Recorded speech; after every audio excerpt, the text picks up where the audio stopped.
नमस्कार दोस्तों। आज हम आपके सामने लेकर के आए हैं एक नया टॉपिक जो कि प्रेसिडेंट ऑफ इंडिया से रिलेटेड है और उसके इलेक्शन प्रोसेस से रिलेटेड है। एज़ पर इंडियन कॉन्स्टिट्यूशन क्या प्रोसेसेस हैं जिसको फॉलो करते हुए प्रेसिडेंट ऑफ इंडिया को चुना जाता है, इस बारे में आज हम लोग चर्चा करेंगे। ये एक ऐसा टॉपिक है जो कि जनरल नॉलेज के हिसाब से बहुत ज़्यादा इंपॉर्टेंट है और ख़ासकर उन लोगों के लिए जो कि गवर्नमेंट जॉब्स के एस्पायरेंट हैं, जो यूपीएससी, पीसीएस, डिफेंस, इन सब तरह के एग्ज़ाम्स में पार्टिसिपेट करना चाहते हैं और अच्छे मार्क्स लेकर आना चाहते हैं, उनके लिए ये टॉपिक बहुत ही ज़्यादा इम्पोर्टेंट है। तो आइए आगे चलते हैं और देखते हैं कि किस तरीके से भारत के राष्ट्रपति को चुनाव किया जाता है। सो इस सेशन का जो मेन ऑब्जेक्टिव है वो है to understand the election process of president of India, उनकी एलिजिबिलिटी क्राइटेरिया कि जो भी व्यक्ति प्रेसिडेंट ऑफ इंडिया बनना चाहता है उसके लिए उसके पास क्या पात्रता के मापदंड होने चाहिए और क्या वो उन पात्रता को फुलफ़िल करता है तभी वो प्रेसिडेंट ऑफ इंडिया बन सकता है। Composition of the electoral college, president of India को जो लोग चुनते हैं उसे इलेक्टोरल कॉलेज का हिस्सा माना जाता है, यानी कि वो निर्वाचक मंडल कहा जाता है। तो निर्वाचन मंडल की संरचना किस तरीके से होती है ये हम लोग डिस्कस करेंगे आज इस सेशन के दौरान। साथ ही साथ उन साथियों के लिए जो कि ये वीडियो देख रहे हैं एग्ज़ाम प्रिपरेशन को लेकर के, तो उनके लिए एमसीक्यू भी है at end of this particular session, so that वो लोग ऑब्जेक्टिव टाइप क्वेश्चंस जो कि एग्ज़ाम्स में पूछे जा सकते हैं उसके बारे में भी जानकारी प्राप्त कर सकें। तो सबसे पहले जानते हैं प्रेसिडेंट ऑफ इंडिया है क्या। प्रेसिडेंट ऑफ इंडिया एक संवैधानिक पोजीशन है। एज़ पर इंडियन कॉन्स्टिट्यूशन वो जितने भी एग्जीक्यूटिव पावर्स हैं वो सारे के सारे एग्जीक्यूटिव पावर्स का जो हेड है वो है प्रेसिडेंट ऑफ इंडिया, और इन एग्जीक्यूटिव पावर्स का इस्तेमाल president of India prime minister और काउंसिल ऑफ मिनिस्टर्स के एडवाइस के बेस पर करते हैं। प्रेसिडेंट ऑफ इंडिया हमारे देश के पहले सिटीज़न हैं और डी फैक्टो कमांडर हैं इंडियन आर्म्ड फोर्सेस के, यानी कि आर्मी, नेवी, एयरफोर्स, इनके जो डी फैक्टो कमांडर हैं वो प्रेसिडेंट ऑफ इंडिया होते हैं। 5 साल के टर्म के लिए चुने जाते हैं। किसी भी तरह की कोई भी लिमिट नहीं है कि वो कितनी बार कोई व्यक्ति प्रेसिडेंट ऑफ इंडिया बन सकता है। तो जो भारत के राष्ट्रपति हैं वो संवैधानिक रूप से इस देश के अध्यक्ष हैं, इस देश के एक तरीके से कह लीजिए किंग हैं, जो कि इस देश को चलाते हैं with the help of the prime minister and the council of ministers. Now, let's move to the eligibility criteria of becoming a president. A candidate of a president must be of age 35 and above. 35 साल से अधिक की उम्र का व्यक्ति होना चाहिए। साथ ही साथ लोकसभा के इलेक्शन लड़ने के लिए, मेंबर होने के लिए जो पात्रता होती है, जो क्वालिफिकेशन होती है, वो सारी क्वालिफिकेशंस भी साथ प्रेजेंट होनी चाहिए। The president may not hold any position that brings him और हर अ फाइनेंशियल ग्रोथ, यानी कोई भी ऐसी पोजीशन जो कि प्रॉफिट के लिए हो, चाहे वो सरकारी संस्थानों में हो या गैर सरकारी संस्थानों में हो, किसी भी तरह की इस तरह की कोई भी पोजीशन वो होल्ड नहीं करना चाहिए। अगर कोई कैंडिडेट जो कि लोकसभा और राज्यसभा का सदस्य है और प्रेसिडेंट का इलेक्शन लड़ता है और जीत जाता है, तो ओथ से पहले उसे अपनी राज्यसभा या लोकसभा की सदस्यता से इस्तीफा देना होता है, तभी वो प्रेसिडेंट ऑफ इंडिया बन सकता है। तो मेजरली जो इनकी क्वालिफिकेशन है वो है कि द एज शुड बी 35 और अबव।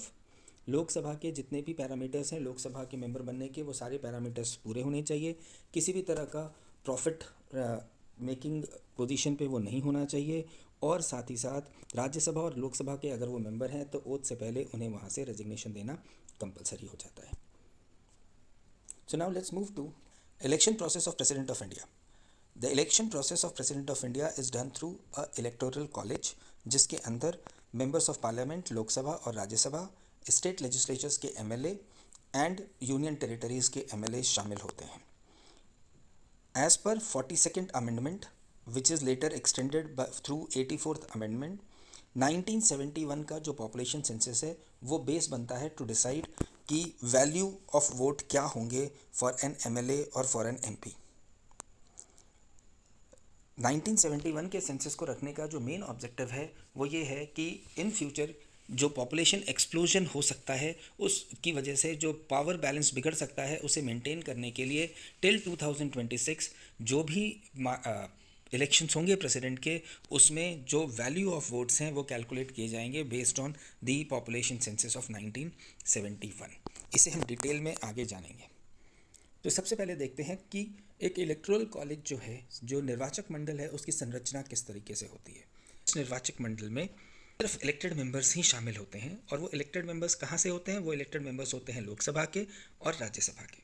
कोई भी मनोनीत मेंबर जो जिसे कि नॉमिनेट किया जाता है सरकार के द्वारा, वो इस इलेक्टोरल कंपोजिशन में नहीं आता। Elected member of state legislative, lower house of the state assembly, यानी जो लोअर हाउस है उसके जो एमएलएज होते हैं, एमएलसी नहीं, याद रखिए एमएलए, क्योंकि लोअर हाउस में जो हमारे रिप्रेजेंटेटिव्स होते हैं उन्हें हम एमएलए के नाम से जानते हैं, अपर हाउस में कुछ स्टेट्स में वो एमएलसी के नाम से जाने जाते हैं। तो only the MLAs of the legislative assembly of both union territories and states are there as a part of the electoral college. Union territories अभी आज की डेट में सिर्फ दो ही हैं जिनके पास वोटिंग पावर्स होते हैं, वो हैं Delhi and Pondicherry.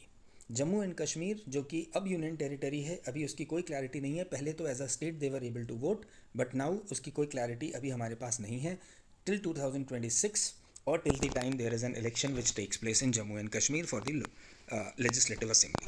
Now let's move to the next which is वोटों का मूल्य। एक एमएलए जो गोवा का है और एक एमएलए जो यूपी का है, क्या उनके दोनों के वोटों का मूल्य एक है?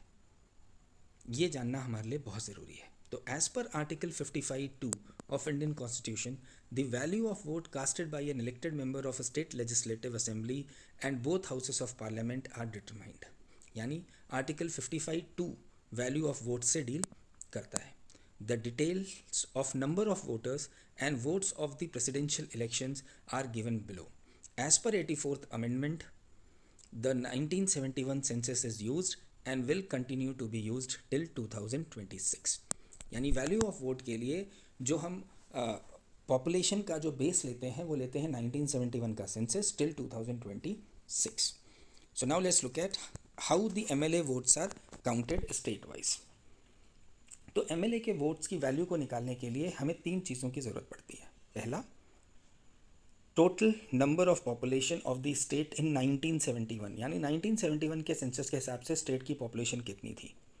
आज स्टेट के या यूनियन टेरिटरी के कितने एमएलएज हैं, elected members of that state legislative और यूनियन टेरिटरी, कितने लोग हैं, कितने टोटल मेंबर्स हैं। और तीसरा 1000 एज अ नंबर।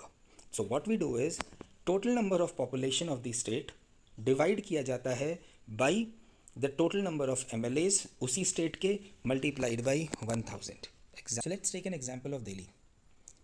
दिल्ली में for instance there are as per 1971 census total 10 lakh की पॉपुलेशन है।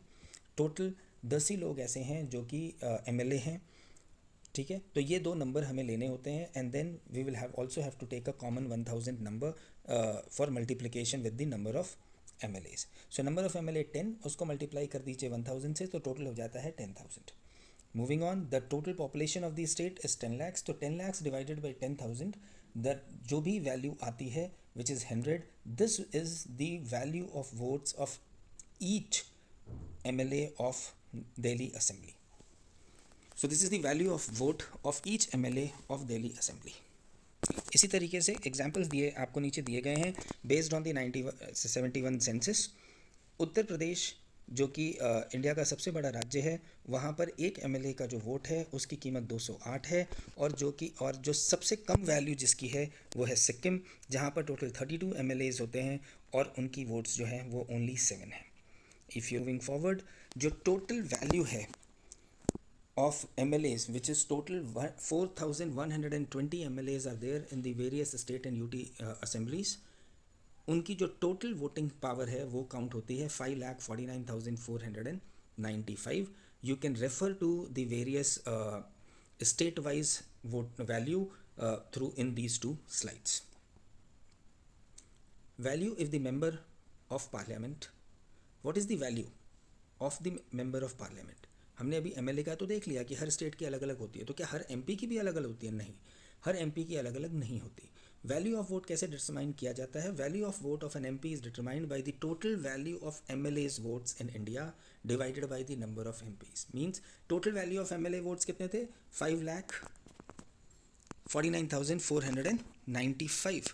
ये तो टोटल नंबर ऑफ वोट्स हैं फॉर एमएलएज. तो एमपी के क्या होंगे? एमपी के होंगे, इस नंबर को डिवाइड कर दीजिए टोटल नंबर ऑफ एमपी से, और जो वैल्यूएशन आएगी वो एक एमपी के वोट की कीमत मानी जाएगी. All elected members of Lok Sabha and Rajya Sabha is only taken into account. वैसे तो कुछ नॉमिनेटेड मेंबर्स भी होते हैं राज्यसभा में, लेकिन नॉमिनेटेड मेंबर्स को वोटिंग राइट्स नहीं होते, इसलिए सिर्फ लोकसभा और राज्यसभा के इलेक्टेड मेंबर्स ही काउंट किए जाते हैं. लोकसभा में 543 इलेक्टेड मेंबर्स होते हैं और राज्यसभा में 233. सो टोटल 776 मेंबर्स होते हैं जो कि वोट करते हैं प्रेसिडेंट ऑफ इंडिया के इलेक्शन में. So let's calculate now. So value of each vote कैसे आएगा? 5,49,495 जो कि एमएलएस की टोटल वैल्यू थी, डिवाइडेड बाई 776. सो 1 एमपी की जो वैल्यू होगी वो होगी 708 विच इज़ राउंडेड ऑफ. तो 708 का वैल्यूशन मिलेगा एक वोट एमपी के. Total value of votes in parliament 776 लोग वोट करेंगे, मल्टीप्लाइड बाई 708 जो कि एक आदमी की वैल्यूशन है. सो एमपीज़ की जो टोटल वैल्यू होगी वो होगी 5,49,408. जब हम एमपी की वैल्यू और हम ऐड कर देंगे लेजिस्लेटिव मेंबर्स की वैल्यू, तो टोटल वैल्यू हमारे पास निकल के आएगी which is 10,98,903. This is the value of total votes जो कि एक प्रेसिडेंट ऑफ इंडिया के इलेक्शंस में होते हैं. और जो भी व्यक्ति इन वोट्स में से ज़्यादा लेकर के आता है, जिसके सबसे ज़्यादा वोट होते हैं, वो जीतता है इलेक्शन और वो बनता है प्रेसिडेंट ऑफ इंडिया, प्रोवाइडेड उसकी सारी एलिजिबिलिटी क्राइटेरियाज मीट हो रही हों. तो आज की डेट में जो करंट हमारे प्रेसिडेंट ऑफ इंडिया हैं वो हैं द्रौपदी मुर्मू जी, और उनसे पहले जो 14 प्रेसिडेंट ऑफ इंडिया हुए थे उनके टेन्योर के साथ में हमने आपको यहाँ पे दिया है. This is very very important. Please go through the slide so that आपको पता हो कि इंडिया के फर्स्ट प्रेसिडेंट कौन थे, सेकंड कौन थे, एक्टिंग प्रेसिडेंट्स कौन थे, टोटल अभी तक कितने प्रेसिडेंशियल इलेक्शंस हो चुके हैं और किसने कौन सा प्रेसिडेंशियल इलेक्शन जीता. Because for exam point of view this is very very important, and always we have seen couple of questions from this particular slide comes into the exams of various categories.